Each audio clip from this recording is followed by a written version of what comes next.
Bonsoir à toutes et à tous. Merci de votre présence à notre traditionnelle cérémonie des vœux et bravo à l'harmonie qui nous a réservé ce bel accueil musical. Selon la tradition, je serai votre porte-parole et celui du conseil municipal pour présenter nos vœux de bonne année à notre maire Jean-Yves Flochon. Cette cérémonie doit rester un moment d'échange et de convivialité. Nous ferons en sorte d'y consacrer le temps nécessaire, en particulier avec la remise des trophées sportifs décernés par art.com. Ceci avant de partager le verre de l'amitié. J'ai plaisir à accueillir ce soir Jean-François Debat, maire de Bourg, vice-président du conseil régional Rhône-Alpes, Damien Bat, député européen qui nous rejoindra dans la soirée, Jean-Luc Luez, président de la communauté de communes de la Vallière et du SCOT de Bourg, qui nous fait le plaisir de participer à cette cérémonie. Je sais qu'il n'est pas un grand assidu de celle-ci, je l'en remercie d'autant plus. Merci également à nos collègues maires et adjoints élus des communes voisines qui nous font l'amitié de leur présence. Je salue également la présence des représentants de notre gendarmerie, je pense, lieutenant ou pas loin de l'être, Mabilon, de l'adjudant-chef Vignat. Je salue également Jean-Luc Paul, chef de corps de notre CPI, les représentants de l'administration, ceux du monde éducatif, des associations et responsables d'entreprises. Nous avons également les excuses à vous présenter de Madame Sylvie Boichavant, de Monsieur Rachel Mazuir, sénateur, de notre député Xavier Breton et de Monsieur Levrault, notre percepteur. Cette cérémonie des vœux est l'occasion de dresser le bilan de l'année écoulée et de partager des perspectives pour l'année à venir. Aussi, avant de laisser la parole à notre maire qui interviendra plus directement sur les projets et réalisations de la municipalité, permettez-moi de partager avec vous quelques propos plus généraux sur l'année écoulée. 2010, à l'échelle mondiale, c'est tout d'abord une accumulation, à ma connaissance, sans précédent de catastrophes naturelles.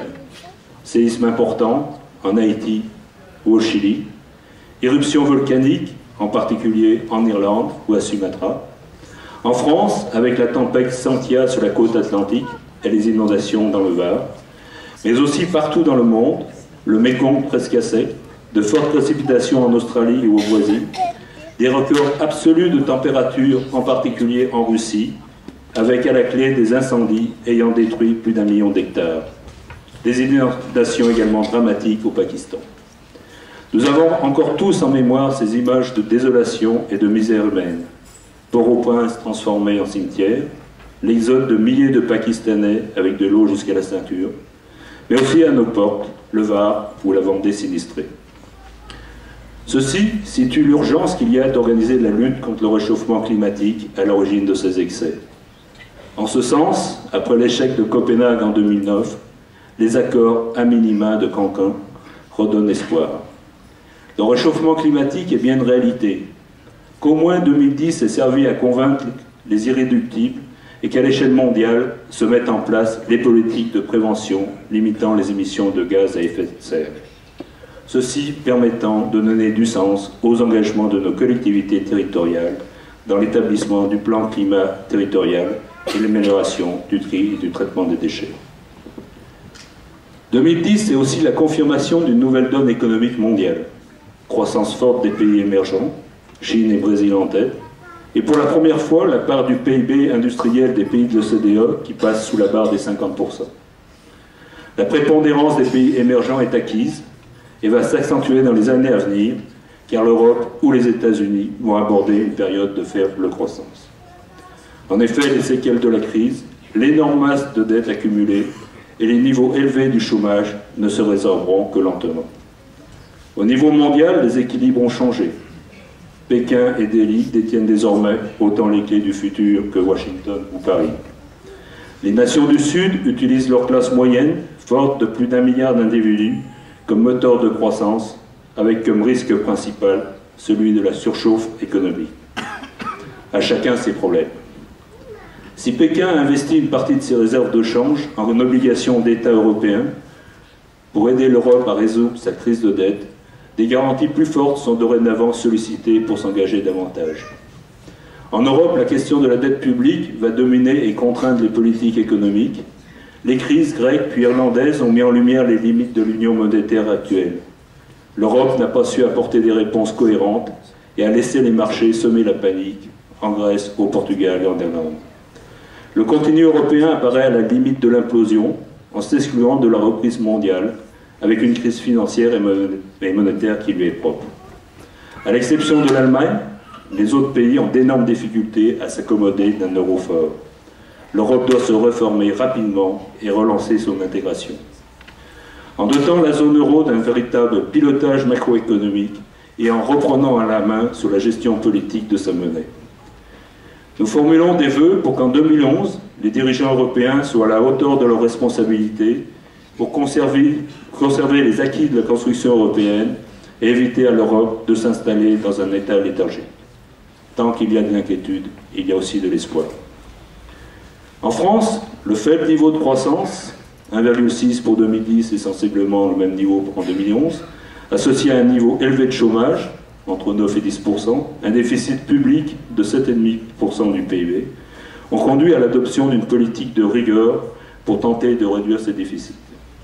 Dans ce contexte, nos collectivités territoriales voient se restreindre les possibilités de financement externe, subventions, gel de dotation. Pour Césaria, notre assemblée municipale a décidé la réalisation de 2 opérations majeures pour la mandature en cours, avec le projet d'agrandissement-rénovation de l'école maternelle et la construction d'une nouvelle gendarmerie. Pour la gendarmerie, le plan de financement actuel permet d'envisager l'équilibre financier de l'opération, les loyers équilibrant les charges d'emprunt nécessaires, ceci grâce notamment à la participation de la communauté de communes à hauteur de 10% du projet.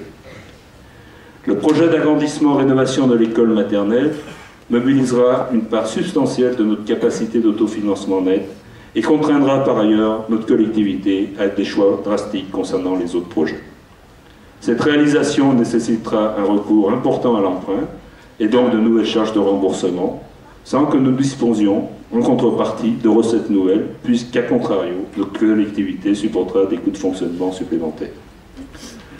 Rigueur et sélectivité dans les dépenses guideront nos choix budgétaires en 2011 et dans les années à venir. Nous réaffirmons néanmoins nos orientations municipales majeures, préserver le soutien de notre collectivité à la dynamique de notre tissu associatif très impliqué auprès de notre jeunesse, le développement des services à la population, le développement des infrastructures accompagnant le développement de notre village, la préservation et l'embellissement de notre cadre de vie, le maintien de relations conviviales entre nos concitoyens. À l'aube de cette nouvelle année, nous avons tous en mémoire les disparitions d'Alain Chival, Daniel Richonnier, Michel Gabriard et de Roger Flochon. Personnalités toujours positives qui s'étaient engagées à leur manière pour leur village, pour leurs concitoyens. Que leur exemple soutienne notre action. C'est avec cette confiance en l'avenir, nécessaire pour envisager des jours meilleurs, que nous vous proposons d'aborder l'année 2011. Pour cela, nous savons pouvoir compter sur vous tous, acteurs de la vie économique et sociale, élus, salariés de nos collectivités territoriales et de notre administration, enseignants, chefs d'entreprise, responsables associatifs et partenaires de notre collectivité. Et je vous remercie de votre engagement. À vous tous, à l'ensemble de nos concitoyens, en particulier aux plus démunis, aux malades et personnes âgées, je souhaite une bonne et heureuse année 2011. Vœux de bonne santé et de réussite dans vos projets personnels et professionnels, vœux de bonheur et d'accomplissement personnel. Ces vœux de bonne et heureuse année 2011, je les présente en votre nom à notre maire Jean-Yves Flochon et à sa famille récemment éprouvée. Je le remercie également pour son engagement important au service de son village et de notre canton. Ceci en l'assurant de notre soutien amical. Jean-Yves, je te laisse la parole.